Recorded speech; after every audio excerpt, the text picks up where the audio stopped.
Bonjour à tous, c'est Petit Quick et je suis super contente de vous retrouver aujourd'hui dans cette nouvelle vidéo. Ça faisait très longtemps que j'avais pas tourné comme ça facecam avec vous pour vous parler dans mon décor, etc. Waouh, ça fait trop plaisir parce qu'il y a eu plusieurs trucs qui ont fait que j'ai pas pu tourner. Non seulement j'étais confinée loin de chez moi, ici on n'avait pas internet pendant 3 mois, et un tout petit détail qui est un petit bébé qui pousse dans mon ventre, on va dire. Et ça, normalement, vous l'aviez compris si vous aviez vu la précédente vidéo sur ma chaîne. Si c'est pas le cas, eh bien allez la voir. Même si je vous ai un petit peu spoil. De toute façon, si vous avez cliqué sur cette vidéo, vous étiez déjà spoil. Bref, et ça tombe bien, puisque aujourd'hui, c'est de ça dont j'ai envie de vous parler. Parce que oui, je suis enceinte. Maëlle et moi attendons un petit bébé. Et du coup, j'avais vraiment envie de vous en parler. Ça fait partie de ma vie, et vu que je vous partage beaucoup de ma vie, je pouvais pas passer à côté de ça. Et je vous en parle déjà pas mal sur Instagram. J'ai eu beaucoup de retours, beaucoup de messages d'amour et de félicitations. Du coup, voilà, j'avais envie de vous en parler également sur YouTube, hein, pas que sur mes réseaux sociaux. Et du coup, celle-ci, c'est la première vidéo, mais il y en aura d'autres. Je reviendrai à la fin de cette vidéo sur le futur de ma chaîne YouTube, ce qui va se passer, etc.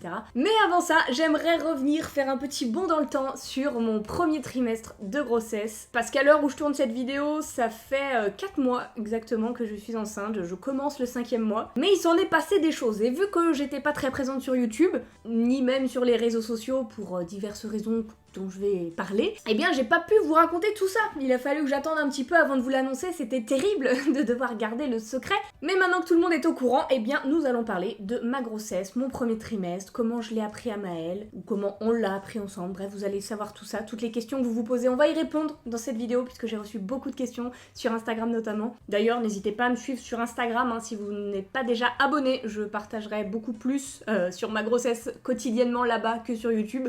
Il y aura d'autres vidéos, mais voilà, ça sera plus ponctuel, on va dire. Alors que sur Instagram, eh bien, vous pourrez suivre ça au quotidien. Mais du coup, avant de commencer, je vous conseille de vous poser tranquillement, prendre un petit truc à manger, à boire, parce que je vais juste blablater dans cette vidéo. Si c'est le genre de vidéo que vous n'aimez pas, eh bien, je vous invite à la quitter tout de suite, parce que ça va être que du blabla. Moi, c'est du blabla que j'aime. Je regarde d'ailleurs beaucoup de youtubeuses enceintes, américaines, françaises, enfin bref. Je suis ça de très près depuis que je suis dans le même cas de figure. Et j'imagine que ça plaît à d'autres, donc voilà, on va rester entre nous si vous le voulez bien, mais ça risque de durer un moment, donc mettez-vous à l'aise. Rien que l'intro, elle était déjà méga longue.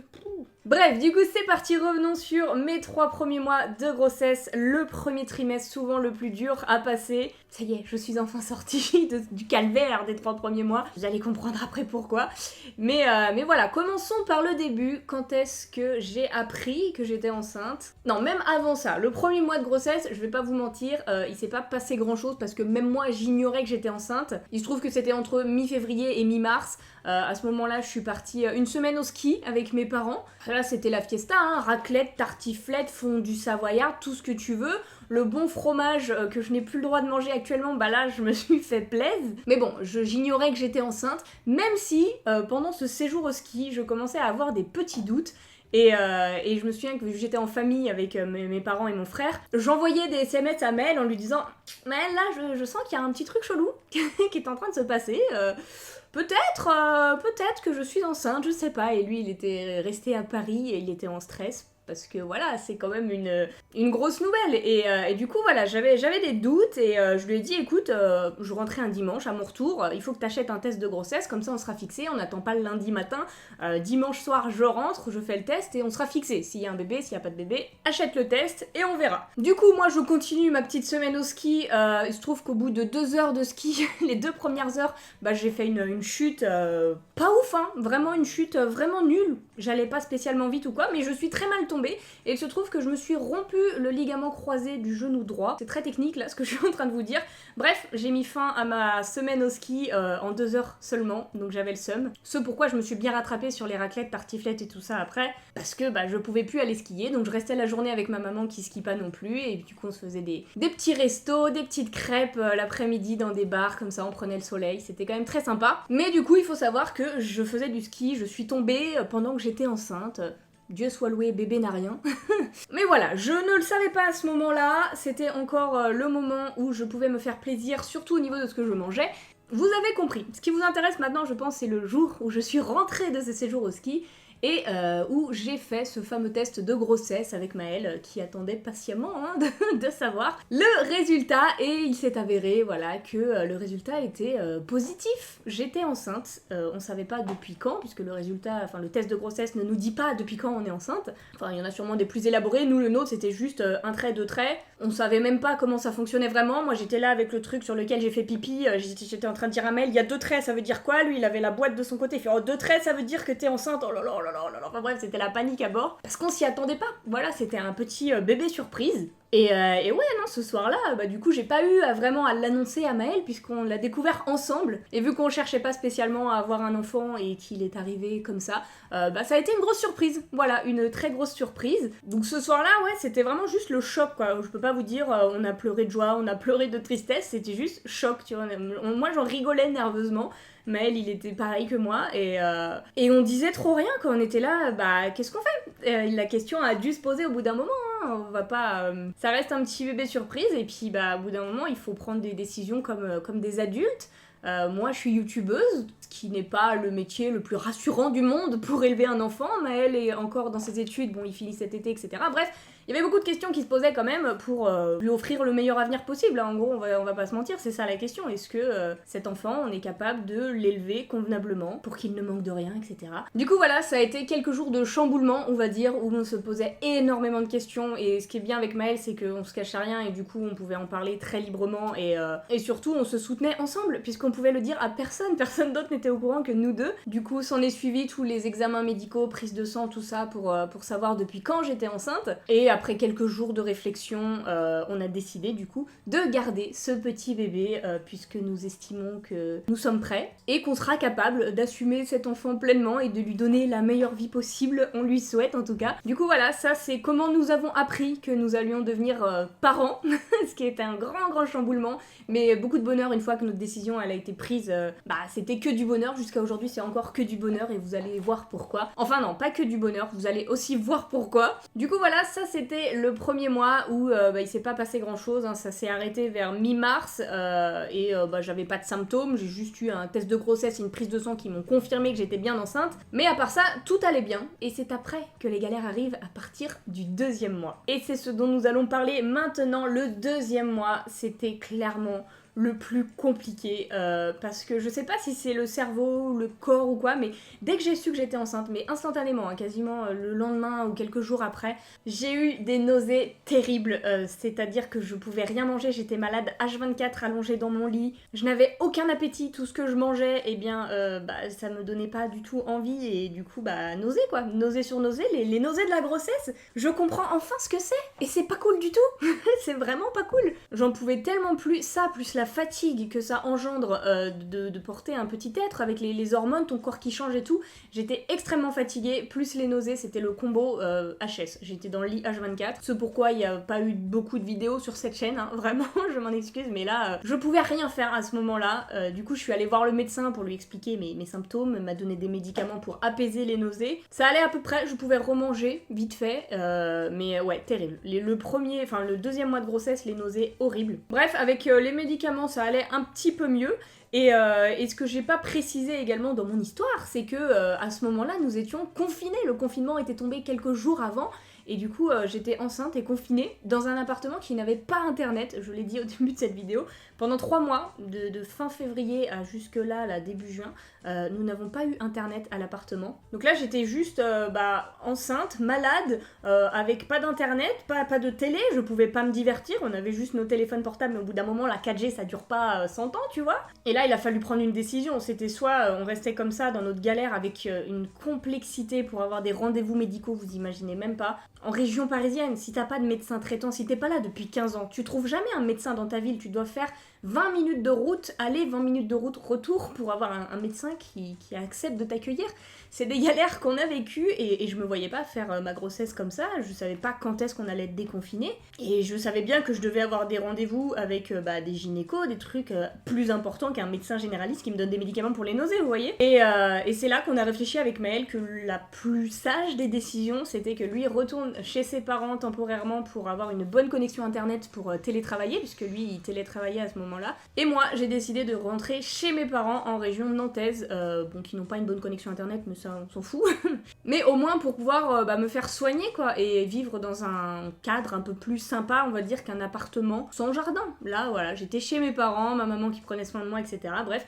Du coup, je suis rentrée chez mes parents vers mi-avril à peu près, pendant le confinement. Mais j'avais une bonne raison, hein, c'était pour un suivi médical qui était important pour la grossesse, tout ça, enfin bref. Bien évidemment que je pouvais pas dire à mes parents « Salut, je suis enceinte, est-ce que je peux rentrer pour me faire suivre à Nantes, que tu prennes un peu soin de moi, etc. » Non, j'ai dû inventer l'histoire c'est même pas inventer l'histoire, c'est qu'on n'a pas internet ici. C'était invivable, on pouvait rien faire, aucun divertissement, aucun travail possible. On pouvait pas tenir 3 mois comme ça, bref, impossible. Du coup, je donne beaucoup trop de détails dans cette histoire, je vais essayer d'aller un petit peu plus vite, sinon la vidéo va durer 1 heure. Du coup, Mel retourne chez ses parents en région parisienne, moi je retourne chez les miens vers Nantes, et bien évidemment j'avais à cœur de leur annoncer l'heureuse nouvelle, sauf que je pouvais pas le faire tout de suite, puisque j'attendais un petit truc que j'avais commandé, etc. Donc, c'est-à-dire que j'ai passé quelques premiers jours avec des nausées chez mes parents, où je pouvais pas manger n'importe quoi, parce que je sais pas si vous êtes au courant, quand on est enceinte, il y a des choses qu'on peut pas manger comme la viande crue, les œufs crus, ou la viande même pas bien cuite, faut qu'elle soit bien cuite, le poisson cru, certains fromages, etc. Enfin bref, je vais pas vous faire la liste détaillée, mais il y a des choses qu'on peut pas manger, et sauf que moi, ma maman ignorait que j'étais enceinte, donc elle me faisait à manger comme d'habitude, avec des bons produits que j'adore, comme de la charcuterie, je ne peux pas en manger. Et c'était terrible, parce que moi j'attendais mon petit truc pour leur annoncer. D'ailleurs, pour l'annonce à mes proches, j'y reviendrai dans une prochaine vidéo parce que sinon ça durerait vraiment trop longtemps. J'ai filmé la réaction de certains. Si ça vous intéresse, eh bien n'hésitez pas à me dire dans les commentaires, je pourrais vous en parler dans une prochaine vidéo et vous montrer la réaction des proches que j'ai pu filmer. Sinon, je ferai ça sur Instagram. Mais du coup, voilà, je vais pas m'étaler sur ça, mais toujours est-il que je n'ai pas pu leur dire tout de suite. Il a fallu attendre quelques jours et je devais faire super gaffe à ce que je mangeais et c'était terrible parce que ma mère, elle achetait des trucs, elle me dit ça, tu peux te faire plaisir avec ça. Elle m'achetait des petits trucs que j'adore, c'est des petits fromages enroulés dans du jambon cru. Elle sait que j'adore ça. Du coup, moi, je lui ai dit non, je fais attention à ce que je mange, pas des trucs trop gras, fais-moi des petits fruits, des petits légumes, ça m'ira très bien. Mais bon, ça passait pas trop. Elle me dit si, tu peux te faire plaisir, t'inquiète pas, Romane. Du coup, elle était trop mignonne, elle voulait juste me faire plaisir, donc elle me faisait des plats que j'aimais bien. Et je devais tout analyser. Parfois, elle faisait des petites salades composées. Ben moi, j'étais là, je regardais ce qu'elle mettait dans la salade, tout allait bien. Et au dernier moment, elle nous rajoute du jambon cru. J'étais là, oh là là, va falloir que je trie. Après, elle me fait un rôti de bœuf, mais chez nous, on aime la viande bien saignante. Et moi, je devais manger les bords, les trucs les plus cuits, quoi. Et sauf que ça ne me ressemble absolument pas. J'avais peur qu'il crame, en fait. J'avais très très peur qu'il crame et que ça gâche mon effet de surprise. Heureusement, ça a pas duré très longtemps, peut-être maximum 1 semaine. Et du coup, j'ai pu leur annoncer l'heureuse nouvelle. Et voilà, vous verrez la réaction de Maman Quick, notamment, dans une prochaine vidéo. Tout ce que je peux vous dire, c'est qu'ils étaient très surpris, mais très contents quand même. Et voilà, après, c'était beaucoup plus facile parce qu'elle faisait attention à ce qu'elle faisait à manger, etc.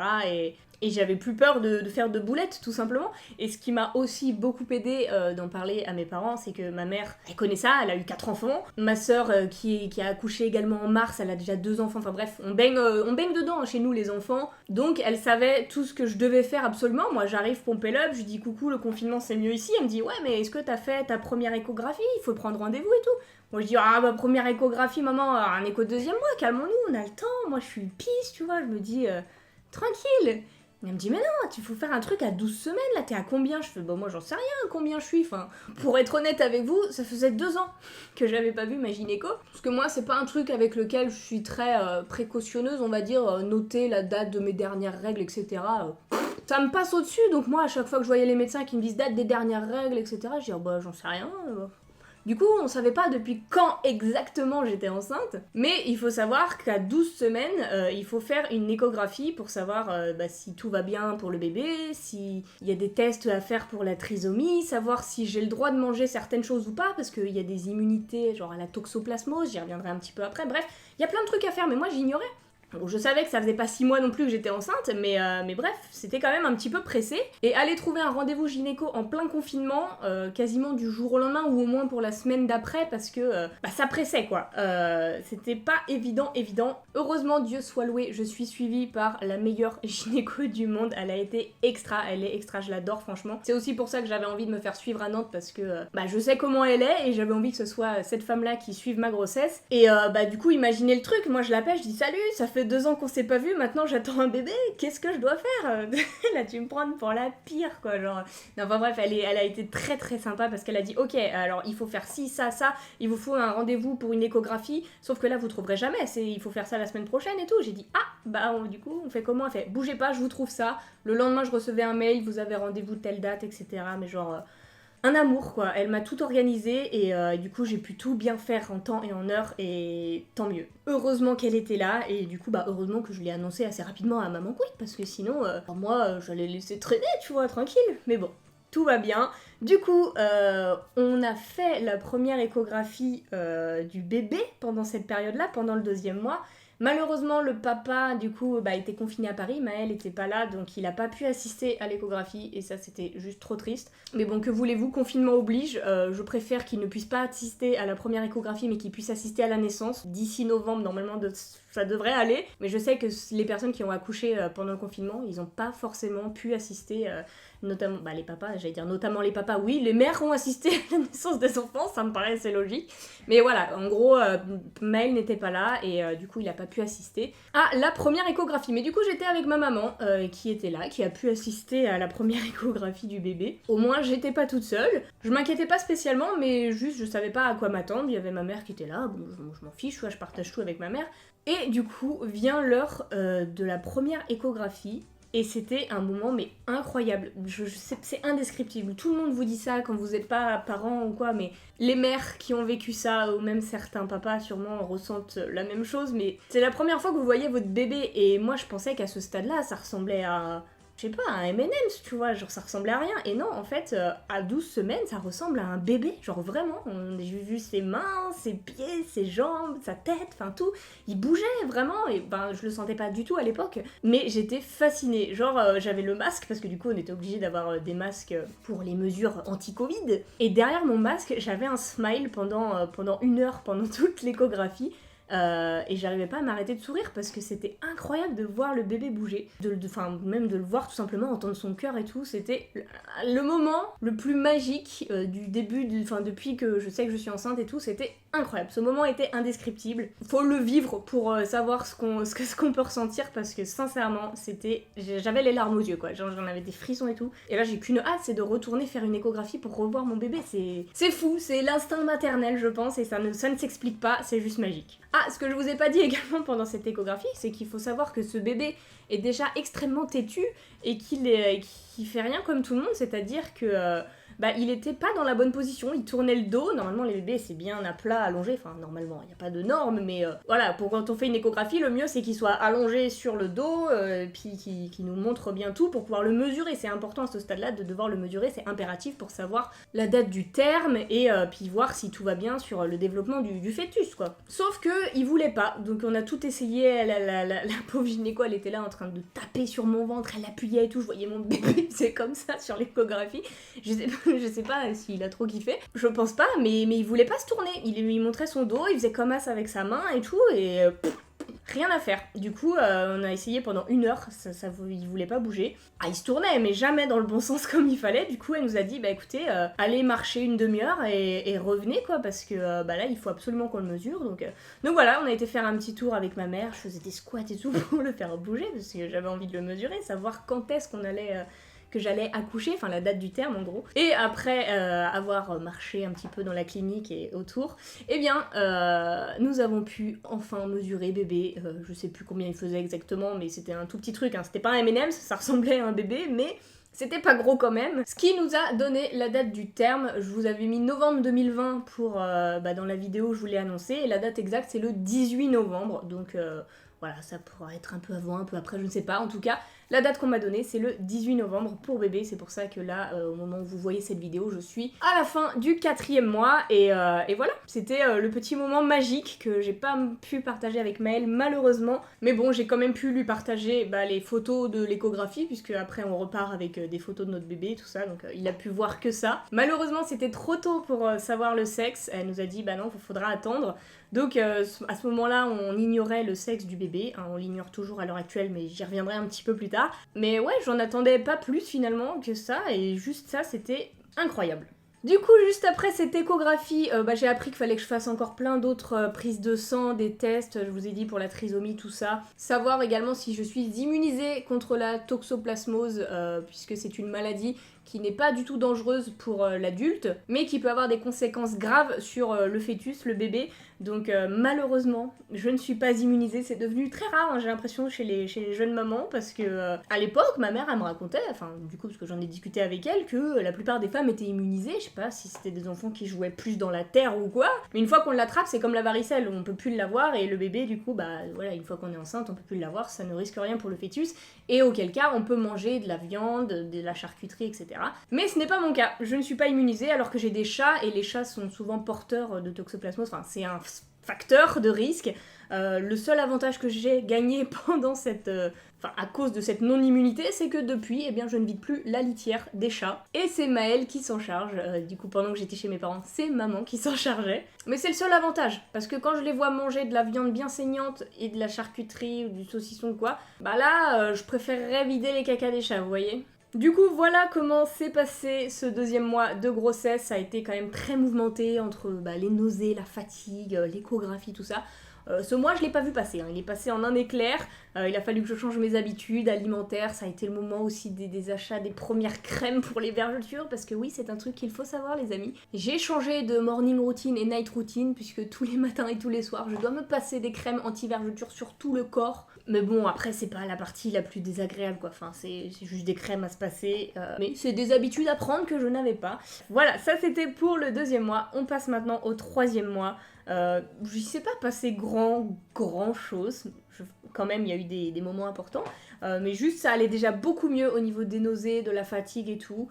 C'était plus du bonheur. Je commençais déjà à ressentir le bonheur de la grossesse, parce qu'avant c'était juste des contraintes, hein. Je sentais pas le bébé, juste il me faisait vomir et je dois faire des prises de sang tous les mois à cause de lui. C'est tout ce que j'avais à retirer de ma grossesse. Mais à partir du troisième mois ça va mieux. Donc j'ai commencé à avoir le ventre qui s'arrondit, donc c'est forcément trop mignon, tu vois, tu te dis waouh, ça y est, je commence à voir des choses. Je sentais pas encore bébé bouger, mais c'est le moment où j'ai commencé à faire mes premiers achats de vêtements de grossesse pour pouvoir mettre des pantalons dans lesquels je rentre et je suis à l'aise, et également les premiers achats de vêtements pour le bébé, et ça, meilleure partie ever. Autant faire les boutiques, pour moi, je suis pas fan, je suis pas une shopping addict, je fais très peu souvent les boutiques, c'est à raison de une fois par an grand maximum. Mais alors pour le bébé, je pourrais tout dévaliser, vraiment.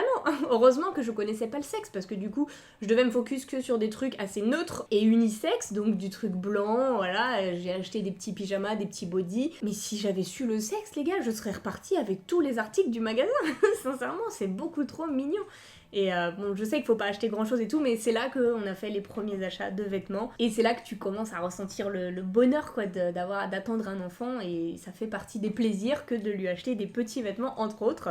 Et le seul gros moment important à part ça qui s'est passé pendant le troisième mois, c'est pas des moindres, c'est que du coup, après le confinement, donc quand notre cher Emmanuel nous a annoncé que les gens pouvaient partir à plus de 100 km de leur département, eh bien Maëlle m'a rejoint en région nantaise, du coup chez mes parents, pour quelques jours. Il avait pris quelques jours de vacances, notamment puisque tous les mois, je dois aller voir la gynécologue. Il n'y a pas des échographies tous les mois qui durent 1 heure et demie. Ça, c'est seulement tous les trimestres, on va dire. Il y en a 3 grosses pendant la grossesse. J'en ai fait une au mois de mai et j'en ai une là début juillet.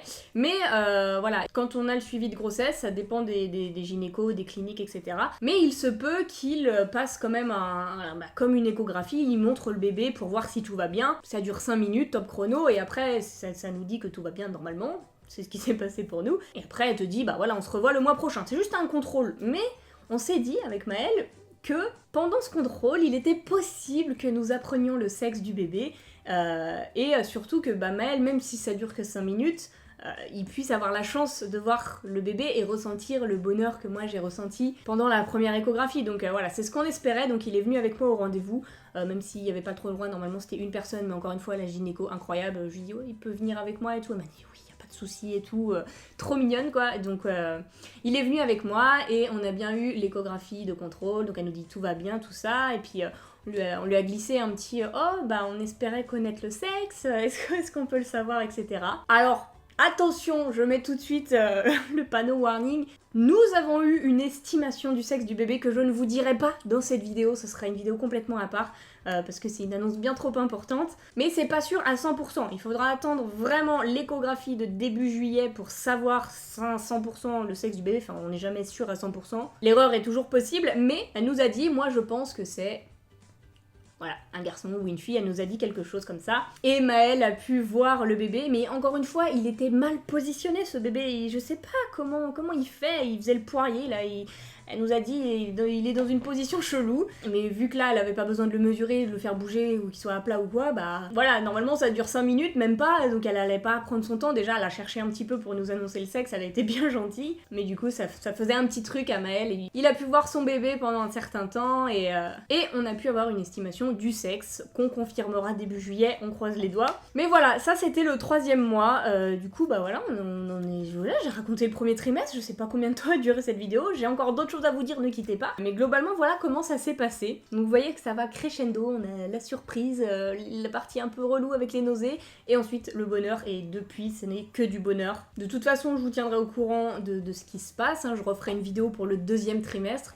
Actuellement, je suis, comme je vous ai dit, à la fin du 4e mois, donc je commence le 5e mois, et là je commence à sentir le bébé bouger tous les jours, et ça pareil, c'est une sensation encore incroyable, enfin c'est indescriptible encore une fois, mais à chaque mois il y a ces petites nouveautés, et du coup voilà, je vous ferai suivre ça si ça vous intéresse. Et avant de vous quitter, je vais répondre à quelques questions concernant le futur par rapport au bébé, par rapport à cette chaîne. Ça va pas prendre trop longtemps, mais j'ai reçu beaucoup de questions. Alors vous nous demandez quel est le sexe, et bien ça, comme je vous ai dit, j'y reviendrai dans une prochaine vidéo une fois qu'on sera sûr de nous. Et bien on vous annoncera le sexe. J'ai eu des questions sur le prénom du bébé, et bien ça c'est quelque chose qu'on gardera privé jusqu'à la naissance.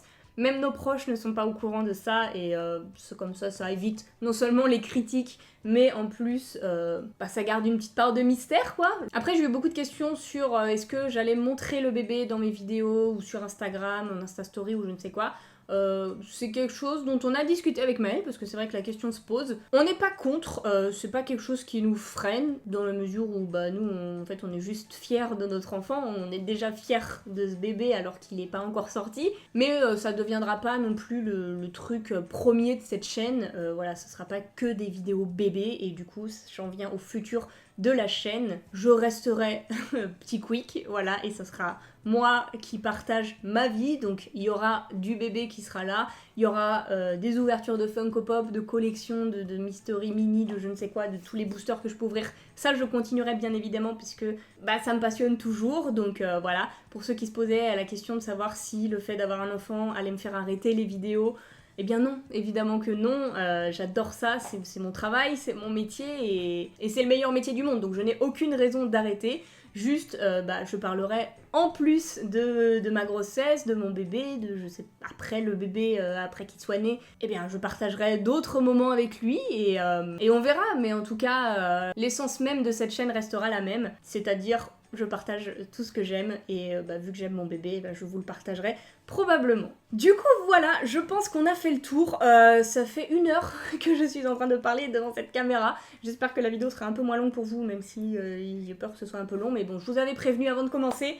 C'est une vidéo blabla, mais j'espère que ça vous aura plu quand même. Moi j'adore regarder ce genre de vidéos, mais parce que je suis extrêmement concernée de par la grossesse, donc forcément. Mais je sais qu'il y a des mamans qui me suivent, et même des futures mamans, ou même des papas, futurs papas, ou d'autres personnes qui sont même pas mamans, futures mamans, ou quoi que ce soit. Mais c'est un sujet qui peut les intéresser, donc j'espère que ça aura plu à au moins une personne d'entre vous. N'hésitez pas à me faire vos retours dans les commentaires, et puis voilà. Je vous retrouve prochainement pour une prochaine vidéo. Et en attendant, prenez soin de vous les amis, je vous fais d'énormes bisous, et je vous dis à bientôt!